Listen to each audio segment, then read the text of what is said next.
Today on the Nerdy Gritty, we talk about the controversial changes being made in the remastered Mass Effect trilogy.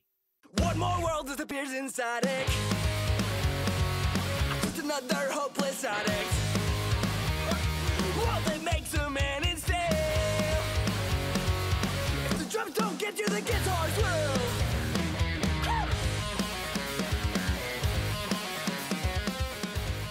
Hey guys, welcome back to the Nerdy Gritty, where we delve deep into the details of pop culture. I am Captain Des Shepard. And this is my favorite podcast on the Citadel, and I'm Fox. This is my favorite podcast on the Citadel. Thumbs up, look to camera. The moment that you had to do that as Shepard in the game, like the propaganda things, right? Yeah, to get a so discount, goofy. essentially. Yeah, yeah. No, there's some things that stick out, but that's definitely a meme worthy. Yeah. Oh, for sure, for sure. Hey, so we like the MCU. We are fans of the Marvel Cinematic Universe. Yes. Recently, the name of the new Spider-Man movie just came out. It was confirmed to be the actual one. The actual one has been confirmed. Spider-Man No Way Home, is that what it is? Yes, No Way Home. Spider-Man No Way Home. But before that, the day before that actual title was confirmed, the three main actors of the series, Tom Holland, Zendaya, and Jacob Ned. Jacob Batalon. Jacob Batalon, is that what it is? I believe. I might be pronouncing his last name correctly. Who plays Ned. But yeah. And the three of them each individually released or tweeted an image, a different one. So Tom Holland said, proud to announce the title. His was Spider-Man. We should have this in front of us. I know, we should really have this in front of us, which is, we were talking about it on our Discord. I'm going to pull up the Discord. Spider-Man... Hey, Fox, edit all of this out. No. No. Oh, here it is. Spider-Man Phone Home. Spider-Man Phone Home was his. Yeah, was his. Zendaya's was Spider-Man Home Slice. Home Slice. And then Jacob Batalon was Spider-Man Home Wrecker. Home Wrecker. I remember two of the three, and the one that I didn't remember was the first I started with, of course. The ET one. Yes. It was fun because it, like, they did it over throughout the day, kind of. So you like get this news and then you're like, what? And then they just release a different one. You're like, wait, what? Wait, what? And then it was a third one after that. You're like, okay, this is a troll. I get it now. And so the question here is, or the idea here is, most of them think that this is a nod to the multiverse that's becoming. Yeah, kind of a little thing about how, you know, there lots of different stories could be told. Right. So we decided we were going to make some of our own Spider-Man home movies. We're making Spider-Man home movies right now. Yeah, Spider-Man home movie. Okay, that's one of mine. Hang on, let me type that in. We got a new one. And we're going to pitch the movie to each other here. It's very very meta. It's about Spider-Man filming a movie. Yeah, there you go. Spider-Man filming a movie about Spider-Man it's about his burgeoning TikTok career on his 9mm camera. Yeah, his or what's the actual movie? Super 8. Super 8 on a Super 8 camera. Yeah. Exactly. All right, go ahead, Fox. What's your first? Pitch me something? Well, the easy one that came to mind. I mean, they showed. I don't know if you saw that little video where they actually showed the actual title, and it showed those three characters walking out of John Watts's like office, the director, and saying a little joke, and then walking past a whiteboard that had in the middle the confirmed title with a bunch of potential quote unquote titles with little comments about them around it, and so it's like, just, Spider-Man this, nah, that's copyrighted. Spider-Man this, nah, probably not gonna work.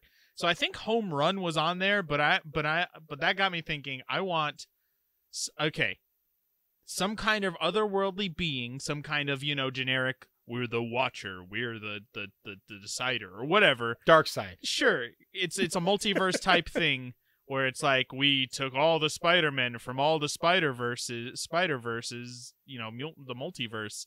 And now you have to play a game of baseball for our our enjoyment. And really, it has nothing to do with anything, and it's basically like a filler episode of an anime. But Peter Parker, Tom Holland is like really, really injured, and he really needs. And so, not Zendaya, Mary Jane prays.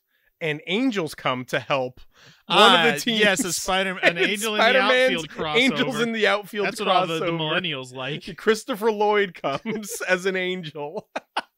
Yeah, no, I want to see that because I want to see all the different. I want to see Spider-Ham like as a foul-mouthed catcher or something. Yes, like that. oh, he'd be a perfect catcher for sure. Or a pitcher where like the ball stops in midair and then they all swing. have their different universes, have their advantages. Yeah, that would be great. Man, I want to watch You this see their movie different now. animation styles as they're playing, like they did in Spider-Man Into the Spider-Verse. All right, here we go. This one's kind of a serious one, actually, not a comedy one. This is one. This is not so other not ones, good for our okay, podcast. fine then. Fine, a different one then. Fine, whatever. It's I'll do my. It's I'll do fine. my. No, serious one. Shut up. This one could be a real movie. Ready? J. Jonah Jameson figures out, or like really convinces the whole town that Spider-Man is a menace. Okay. Spider-Man Go Home. Oh. And he becomes like sort of an anti-hero in all of this. You know like what? everybody kind of hates him, and he has to become like kind of Batman, where he only does this in the shadows. Interesting. And so it really becomes like everybody hates him. Everybody hates Spider-Man. Here's the thing, though. When you're talking about that, I'm thinking. I mean, obviously, every Spider-Man movie has to cross over with another movie now. That's what we're saying. Right. This is a crossover with the what's the one about the gang that's trying to get home after the Warriors. Oh yeah. Where it's the gang crossing New York to get home and coming across. I want to see he loses his equipment for some reason, and he's just like he's super powered, but he doesn't have any web. He doesn't have his cool suit, and he has to like him and his friends have to get across town, and you got like different villainous gangs kind of trying to take him out. I want that so bad, man. Why aren't we just? Why don't they hire us to write Spider-Man? Yeah, come out to play. Oh man. Well, aside from that little news about the Spider-Man movie, what else has been going on? Hey, You Fox. said that you had one that you were hoping I didn't know about, so it'd be a big surprise. Right. What would you say was your childhood favorite cartoon? SpongeBob, probably. Your second one, then.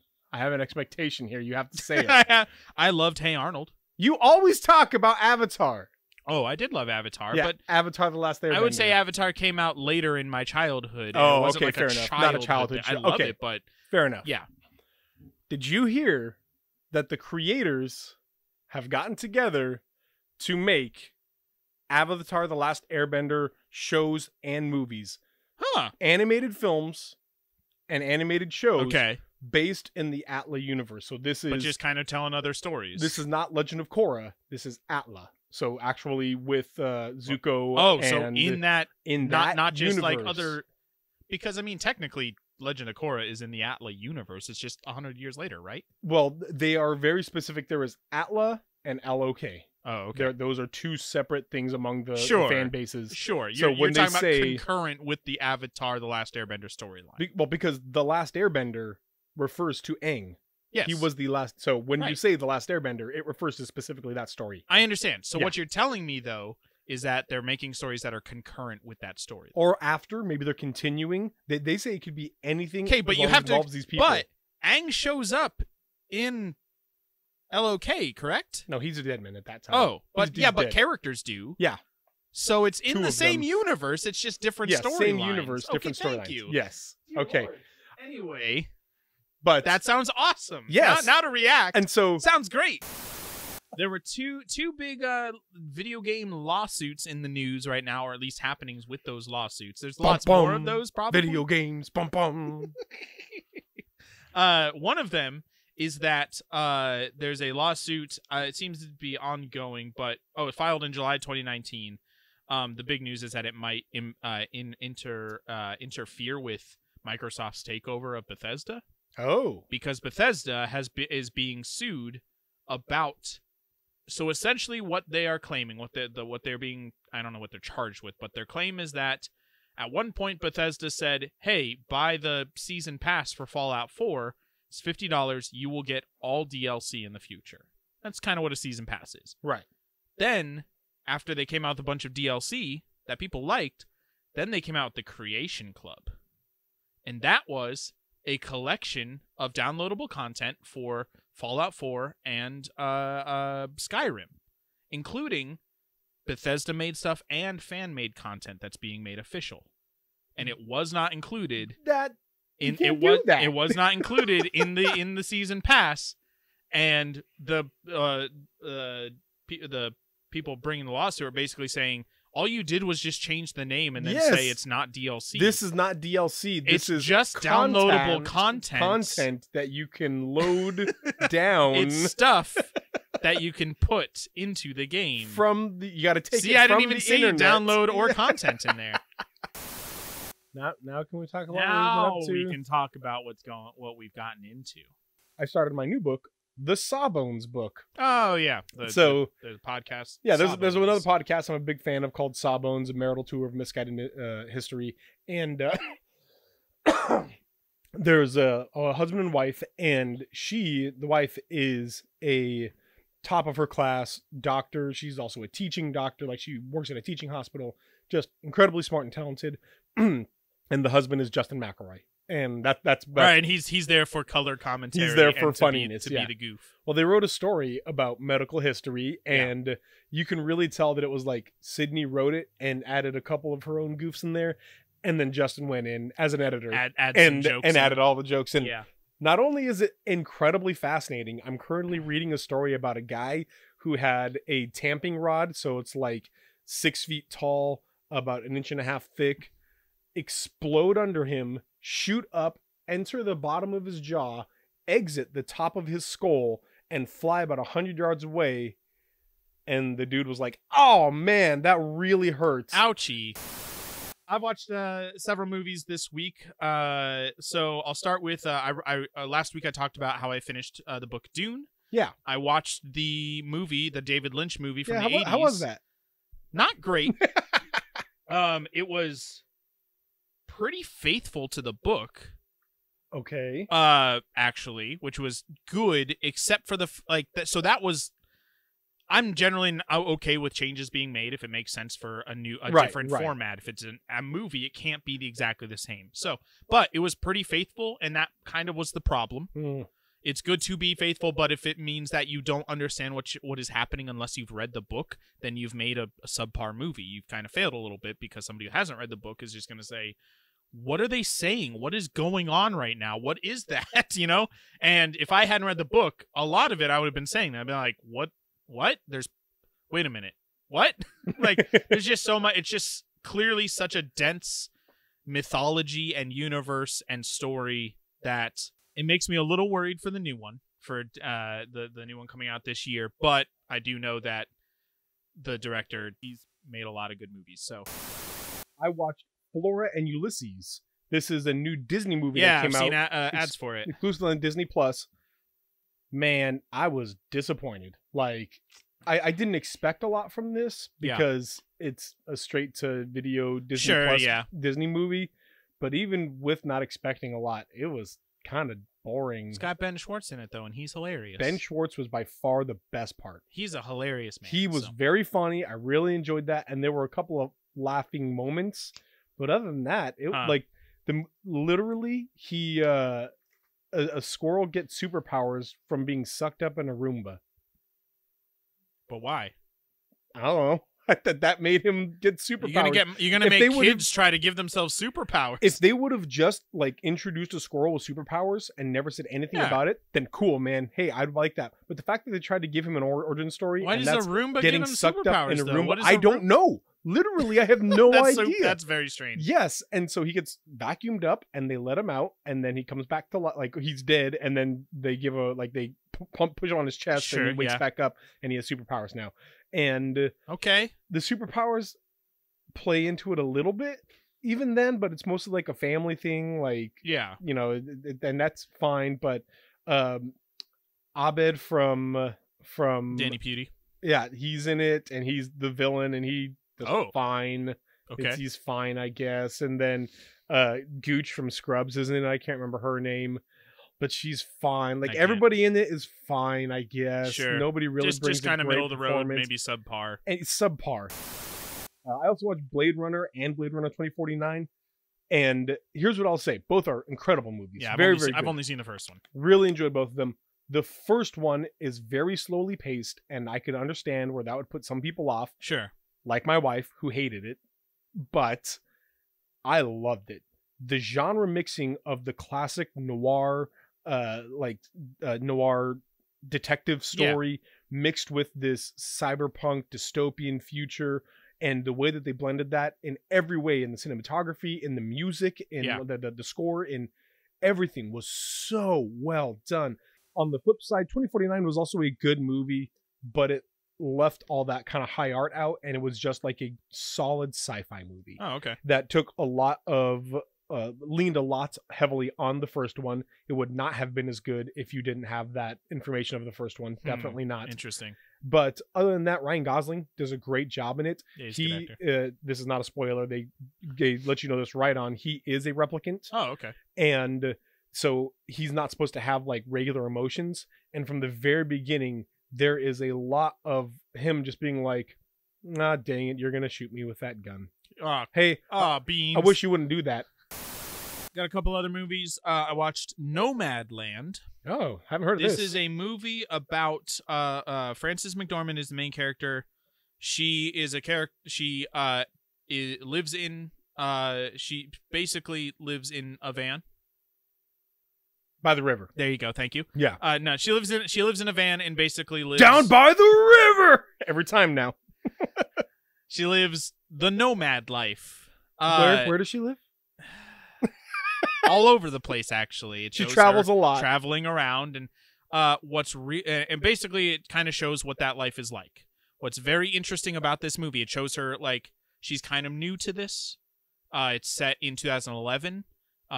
It's kind of she's living this way as a result of both her husband dying and also the Great Recession. Kind of how she lost everything, and so it shows her like.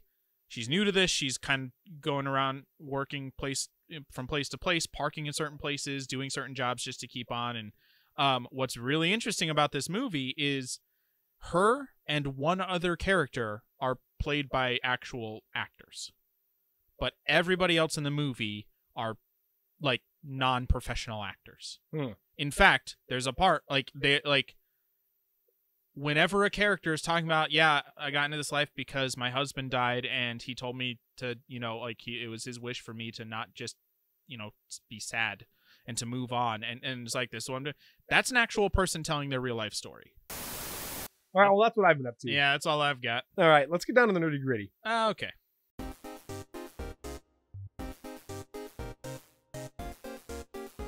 Hey, so I've been thinking to myself that you guys may be wondering why I always do this middle part. So, Fox, why don't you just do it this time? Go ahead. Oh, no! I'm usually very bad at it, so Des has been doing it. But, hey, no, if you've been listening to us, you might, if you're hearing this right now, right, you've been hearing also some little staticky interruptions that, and then we jump forward. And that's because what you're listening to is basically the short version, the cut down version that we bring it to a normal podcast length. But if you like what you hear and want to hear more, yeah, it's funny. We also have what's called the director's cut of the Nerdy Gritty. And you can find that, you can jump on that if you go to our Patreon. That's patreon.com/DesandFox. And if you, at the second tier or higher, if you become a patron, you will get access to the director's cut of the Nerdy Gritty, where it's usually at least 15, sometimes 30, sometimes even more, 30 minutes of extra content thrown in there.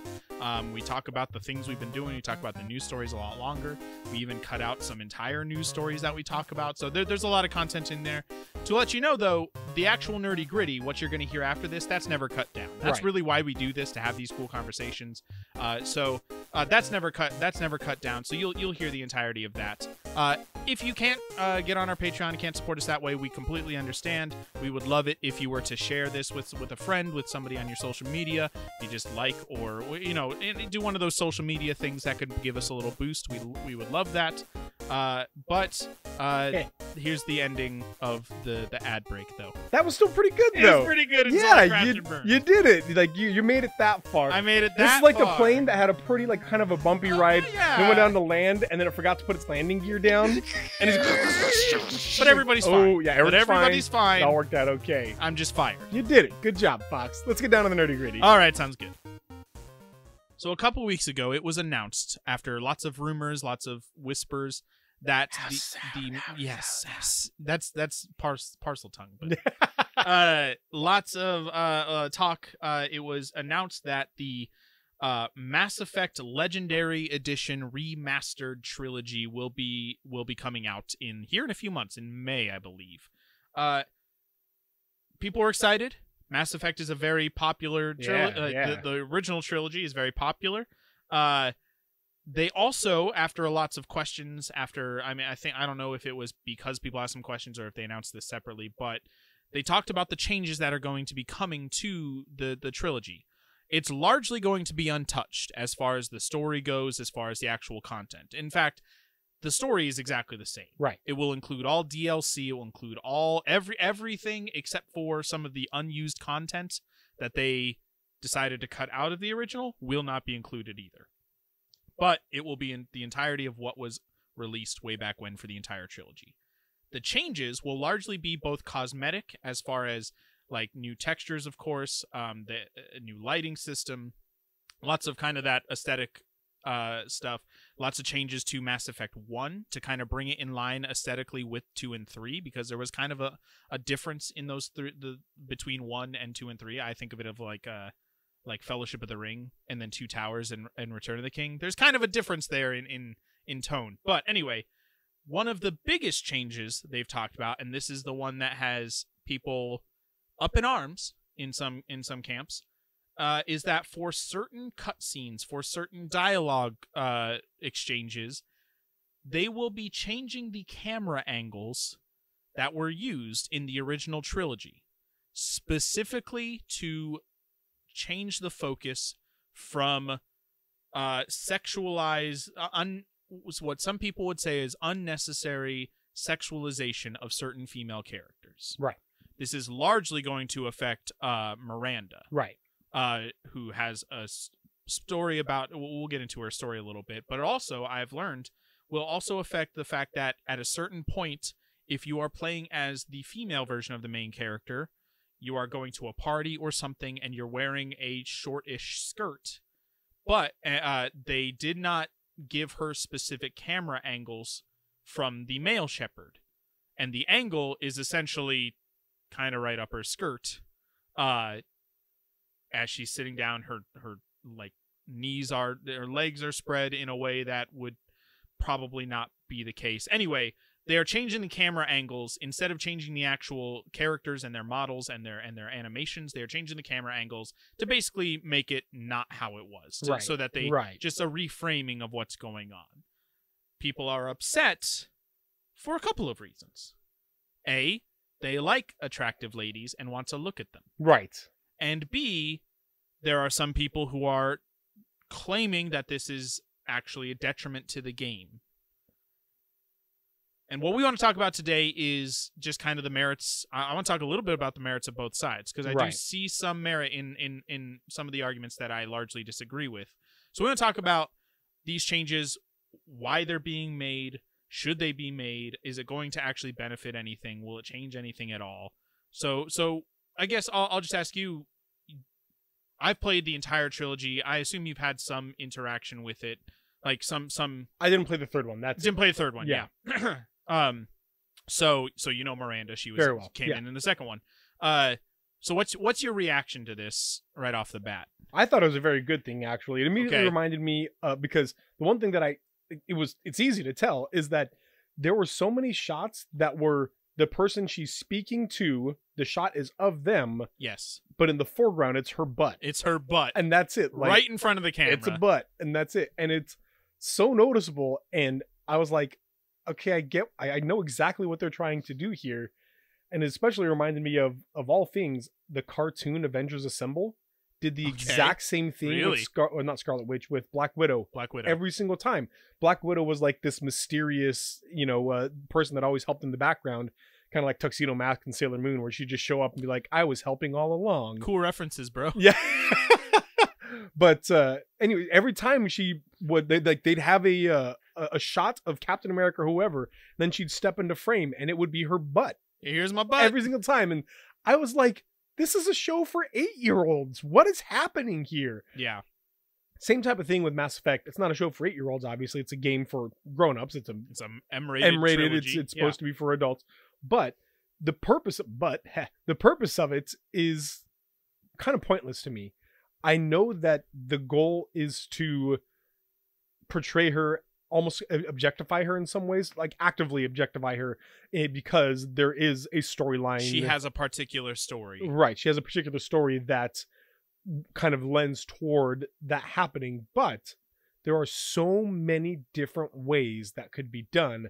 And I think sexualizing a human being is actually not the best way to do that. Yeah, so Miranda's story is, I mean, Mass Effect's real strength is the storytelling. Absolutely. They did a very, very good job. And characters that are unique and grounded and three-dimensional and just very interesting. They did a very good job of storytelling.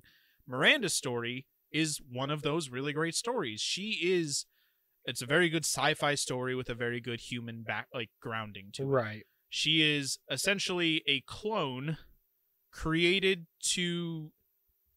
There's a lot to it. At the end of the day, she's supposed to be, quote unquote, the perfect woman. Yeah. To represent the pinnacle of femininity, I suppose. And therefore, how she's been created is to have perfect features according to another character's desires. Right. And that includes also exaggerated larger than average features, bodily features. And so her story is that she's kind of trying to come to terms with being created and being expected to be a perfect person, but also that not being real, that not being a thing, as well as the fact it talks about like she is not does not have the ability to give birth, and that is by some people's standards a core aspect of femininity, right? And things like that, where so it's just that juxtaposition of who she's supposed to be, the expectations set upon her shoulders, and the fact that she literally cannot live up to them and is going to be judged by an impossibility. And the idea of her being sexualized is not without merit if it's done in a certain way. She was supposed to be created to be that way. The problem is, one of the problems is that these camera angles that you see her, see her butt largely, are just kind of the standard camera angles for her anytime you're having dialogue with her. Right. So even if it's like, I'm Captain Shepard and I'm talking to one of my crew members about saving the world from these evil alien overlords that are trying to kill everything, let's look at her butt.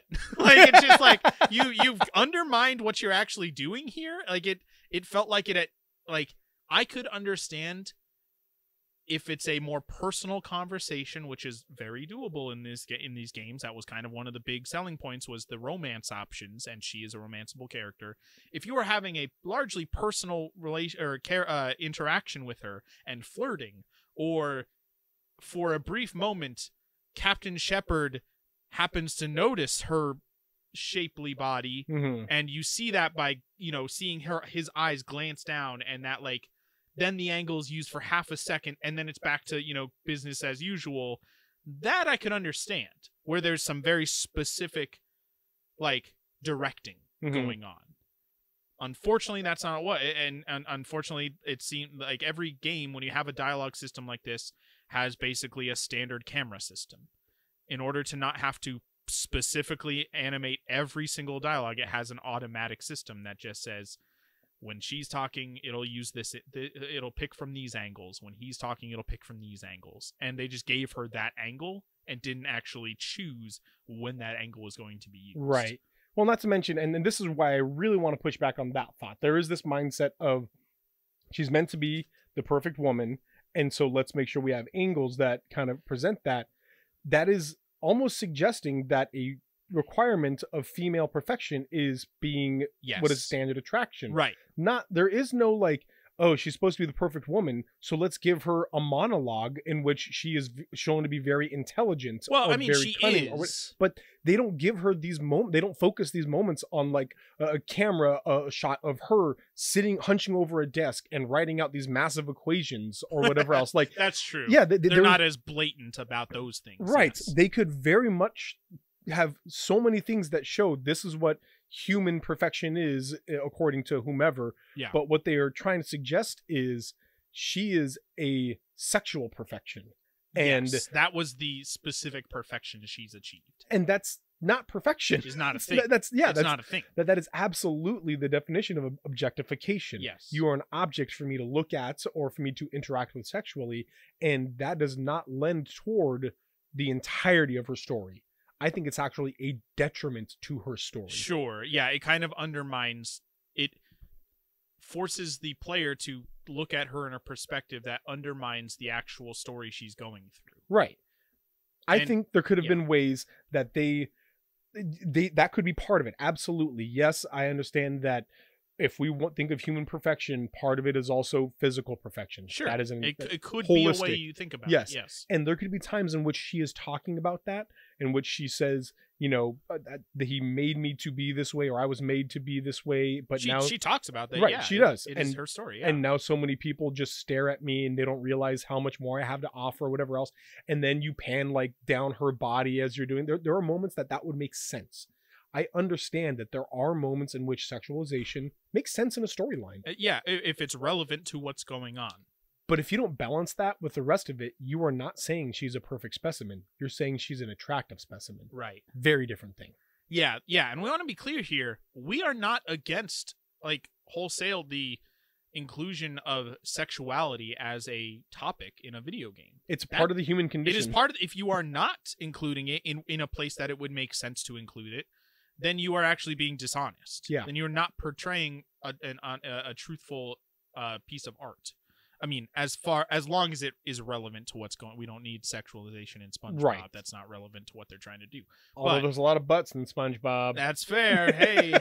Ooh. And a lot, I mean, if you want to go and get some fan art, that's there. Oh. Oh. I've never looked at it, but I assume, I don't know. Anyway, no, what we're saying is there's the issue here, and I've seen some people talking about how the problem is that they're trying to take the sexuality out of it. That they're saying because she looks like this, we can't show her that, like in this way. In this way, that's actually kind of undermined by the games themselves a little bit. You have other characters who are sexual possibilities, possible sexual partners for romance your options. Main character, romance options, as well as other characters who are not, who are still like very clearly being portrayed as sexually attractive, but they don't have these specific camera angles. They don't have this specific like style of of framing that they have for Miranda. And that's really the issue, is that, I mean, aside from the unnecessary sexualization, it also undermines your storytelling. Yeah. It feels very immature. It is exactly that. Yes. To be like, well, look, she's a perfect, look at her butt. It's like, you could tell this exact same story without those camera angles and get the exact same message across. I think it's pretty easy to just flip to the other side here and say, what if this was made to be the perfect man? Is that what we'd expect of it? For it to pan across his abs and his biceps and his giant triceps? bulge. Yeah, and his massive, the dude's carrying a banana in his pocket the whole time. Like, is this what we would expect? If we were to say the perfect man, is this what we expect? No. We would expect there to be combat and, you know, other like cliche masculine things. Sure. But a sexualization in that way, that would be part of it. Sure, they would portray him as like a very attractive man, but that is not the camera angles you would give him. That is not the focus. He would have so many other things that they would be portraying there because we expect more of a man. Sure. It is. I really, really think this falls on the sexism of what we expect of a woman is to be beautiful. Yeah. And so that's the value she can provide. So a perfect woman is beautiful. They're done. Game over. That's all we need to worry about.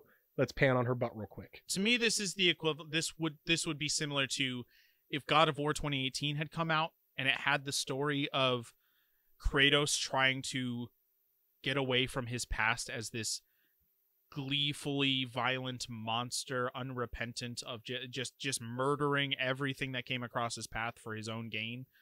But at the same time, during combat, he would just be like, woo! Just like murdering. Yeah! Violence! Yeah! And it just, like, it would be ridiculous. Sorry, R.I.P. headphone users. Yeah, no kidding. It would be like, it would undermine the story you're trying to tell here. And you would not believe that this character is trying. It's like like a stealth, like when you do a stealth takedown in a game and the character you kill screams, "Ah!" and nobody hears it. It's like, this is not a stealth maneuver. This or is after you kill them, you say, "Got him!" Yeah, or you like slam them against a wall or make a bunch of noise or something. But because the game told you it's stealth, nobody hears it. Right. And you're like, I don't believe what you're trying to get across right now, because the actual, like, how you've portrayed this does not line up with the message you're getting across. And that's a large issue for, I also just, we don't need these camera angles. They don't add anything to the game. She's right. You can already like trigger a sex scene with her. Like if yes. you want her just to look at her naked or something, you can basically do that in the game. Like that, if that's all you're wanting, you got it still. That's still going to be in there. And there are plenty of places you can go to find whatever you want. Look, any of these characters. Right. Like, yeah. Just saying, it's not part of the art of the video game. It is not what the game is trying to do. Yes. And it feels honestly weird that they included that. It feels like from a different era of gaming. What I will say, like a different era, War, very 1 much and 2 so. and 3, where they all have their sex scene that is controllable, and it's like, this adds nothing to the game. I literally just looked up when Mass Effect 2 came out, so Yeah. I could see, because exactly that. Like, I feel like this is a remnant of a different era of gaming. Yeah. It was 2010. I feel like that's still pretty recent. That's Maybe pretty I'm recent, wrong. but gaming is still pretty young. That's like Yeah. 25% of the history of games ago. That's true. It's That's a 10 really out good of 40 point. years. Yeah. What I will say, though, is I'm not saying that this should never happen. There is a place for this. I think it would be really interesting to have a character that is, maybe she is supposed to be like the seductress. She was made to be a seductress, and as part of the storyline, she is distracting the main character because of this, and therefore every time she comes on camera, you see that, and you are feeling that same thing that the main character is feeling, where I am distracted by her looks. I am distracted by her seduction. They show that angle, and you have a timed dialogue response. And if you don't respond, that'd be really interesting. Then, oh no, bad thing might happen. But at the same time, hey, look what's on the screen. Hey, look what's on the screen right now. You know. And I think there are ways that you could do this artistically. I am, like we already said, we're not saying get your butt out of my art. Yeah, they're not changing the character models. Right. I still think that there is a place for this. It makes sense. The fact that she is a traditionally attractive woman makes sense to me. Yes. Because that is a holistic idea of perfection. Yeah, I think that's just fine.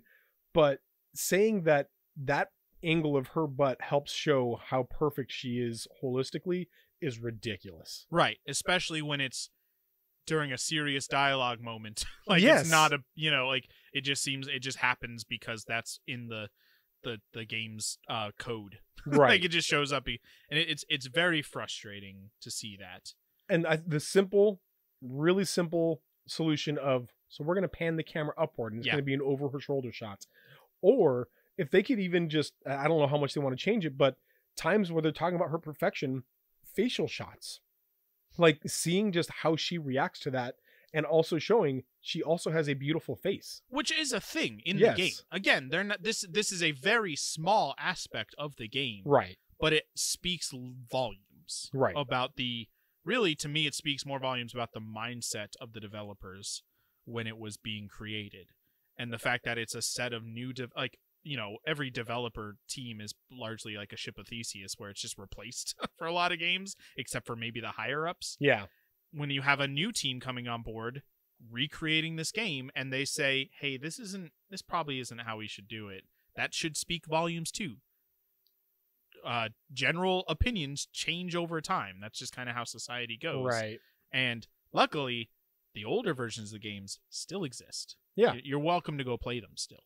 I just wonder, the people who are upset with this, if they say, I like looking at her, cool, you can do that. It doesn't have to be in the video game. There are plenty of places you can go do that. Don't. It's bad. Anyway, but whatever. Yeah. But maybe then if you want to say, well, no, it enhances the art. No, it doesn't. We just talked about that. Like, there's so many different ways, better ways to do this. You are focusing on a singular part of her physical aspect, and saying that makes her holistically perfect, and that's just false. That is absolutely false. So I don't think there is a good argument to say this is anything but a good thing. At the same time, like, another just talking point that I've seen is it seems to be that there is a misunderstanding of who the general gaming audience is. Mm-hmm. It's still to this day considered to be a boys' club, when in reality, it's not. Not the even general close. Gaming populace is very, very, very diverse. Yeah, like it's the general populace of humanity because it's so diverse. It's just there's a representation from every single corner and Mass Effect has historically had a larger than average female audience. We are one of the biggest Mass Effect fan we know, and this is obviously not statistical. It's more what's the other word I'm looking for? Not statistical evidence, but anecdotal evidence. The biggest Mass Effect fan we know is female. Is yes. a woman, identifies as female, and like if you can very slightly change the camera angles of your game in very, very specific tiny moments and make a large portion of your audience more comfortable and want to play it again, then you should do that.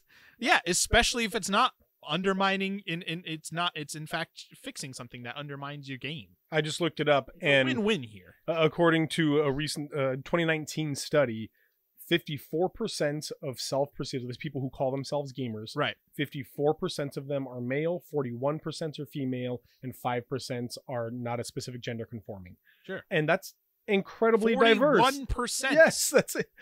Like, that's a lot of people. Just barely over half are male affirming. Sure. Yeah, and that's not a majority. I guess it's a majority if you want to be literal about it. But sure. But at the end of the day, it doesn't even have to be a majority. Like, their audience is everybody. Yes. They want to sell this to everybody. Yeah.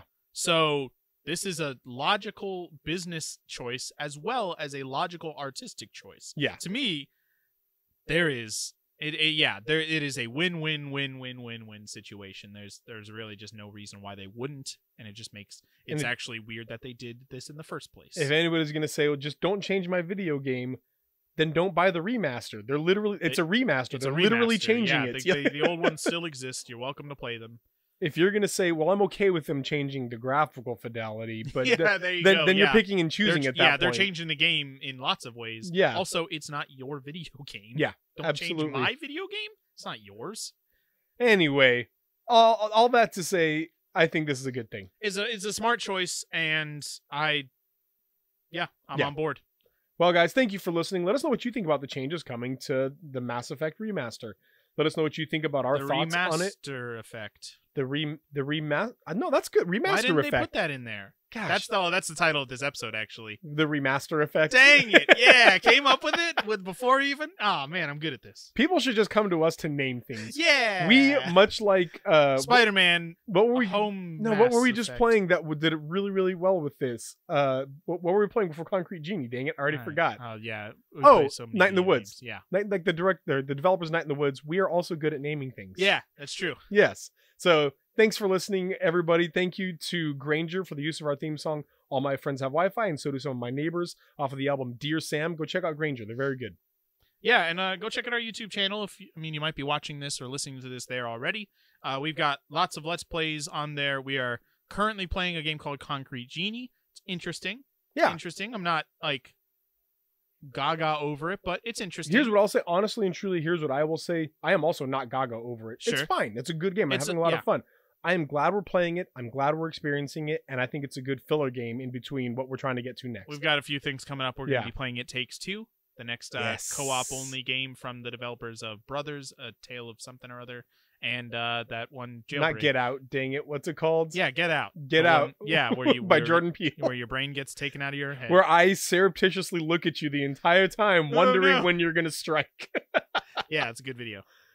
But yeah, we got lots of videos on our YouTube channel. Go check it out. Yeah. Also, join our Discord. I've got a link down below. We have these conversations on there with anyway, like a lot of what we talked about today came from a discussion I had on there, and I'd want to hear your voice. So yeah. Well, thanks again, guys, and always remember that saved games save lives. Bye. My voice is louder.